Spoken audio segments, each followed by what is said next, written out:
కోతులది మంచి సెటైరికల్గా చెప్పిన ఆయన సహజంగా కొంచెం కవిత్వం కూడా రాస్తాడు. కోతులు ఏ విధంగా మాట్లాడినాయని చెప్పిండు అధ్యక్ష. ఎందుకు కోతులు ఇవాళ దాడి చేస్తుంది? నిన్న మొన్న ఒక ఆయన ఎవరో జర్నలిస్టు కందుకూరు రమేష్ అనుకుంటా బహుశా అతను ఒక వ్యాసం రాసిండు, ఏది అభివృద్ధికి పుట్టిన కోతి అని చెప్పి. ఈ అభివృద్ధి అనే పేరిట అసలు మర్చిపోతే అడుగునాశనం అయిపోతాం అధ్యక్ష.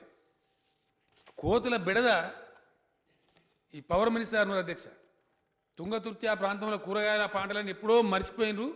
గాదర్ కిషోర్ గారు చెప్తారు, భయంకరమైన బాధ. ఇంతకుముందు హనుమంత్ సిండే గారు చెప్తే నేను టీవీలో విన్న అధ్యక్ష.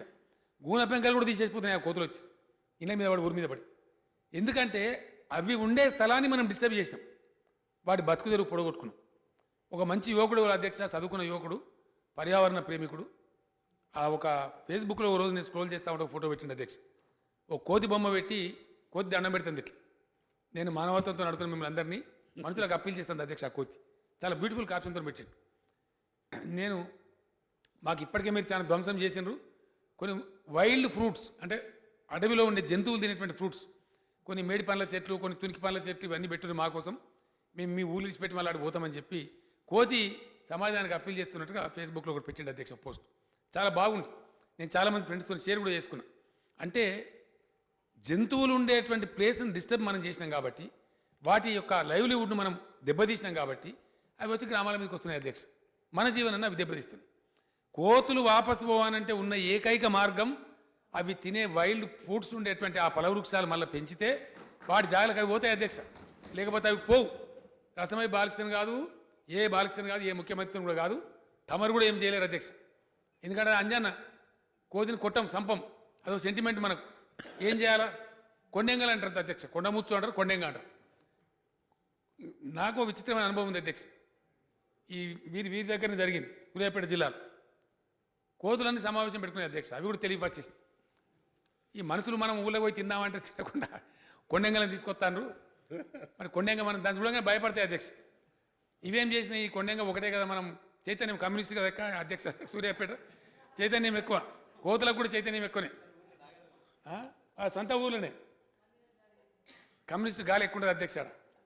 అవి కూడా కోతులన్నీ ఆర్గనైజ్ అయిపోయి అసంఘటిత రంగం నుంచి సంఘటితం అయిపోయి 100 కోతులు వచ్చి కొండెంగని ధర్మిస్తున్నాయి అధ్యక్ష. దాని మీద ఉల్టా దాడి చేసి భయపడి పారిపోయే కోతులు 80,000 పెట్టి ఆ కొండెంగని కొనుక్కొస్తే అది డబ్బులు దండగైపోయినాయి అధ్యక్ష.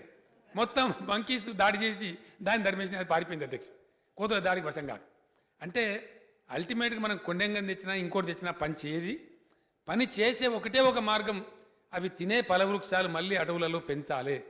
అది అందుబాటులో ఉందంటే రమ్మన్న మనం బతిమాలిన రాదు అధ్యక్ష.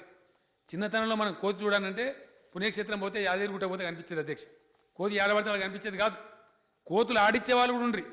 కోతిని తీసుకొని వచ్చి కోతులాట చిన్నప్పుడు చిన్నయ్య గారు చెప్తున్నారు, కోతి ఆట ఆడిచ్చేవాళ్ళు అధ్యక్ష. ఊళ్ళలో కోతి చూడాలంటే అంత ఆసక్తి ఉండేది.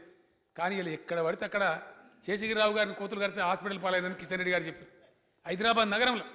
అంటే ఈ పరిస్థితి కొంత తమాషగా అనిపిస్తున్నప్పటికీ 100% నిర్లక్ష్యం చేస్తే మటుకు రేపటికి పెద్ద పెను ప్రమాదం అవుతుంది. ఈ బయోడైవర్సిటీ లేకపోతే, వాతావరణ పర్యావరణ సమతుల్యం దెబ్బతింటే మనిషి జీవించలేని పరిస్థితి వస్తుంది. కాబట్టి మనం ఎంత డెవలప్ చేసినా, ఎంత వెల్త్ క్రియేట్ చేసినా, ఎంత ఇన్ఫ్రాస్ట్రక్చర్ క్రియేట్ చేసినా, జీవించగలిగే పరిస్థితి ఉంటే ఆ ఆస్తిని మన ముందు తరాలు అనుభవిస్తాయి, లేకపోతే వేస్ట్ అవుతుంది. ఇది అంత అద్భుతమైనటువంటి ప్రోగ్రామ్ ఇది. కాబట్టి దయచేసి తెలంగాణ ప్రభుత్వం ఒక ఇనిషియేటివ్ తీసుకున్నది, చక్కగా తీసుకొని పోతున్నది. ఉత్తమోత్తమైన సలహాలు ఇంకా చాలా రావాలని నేను కోరుకుంటున్నాను అధ్యక్ష.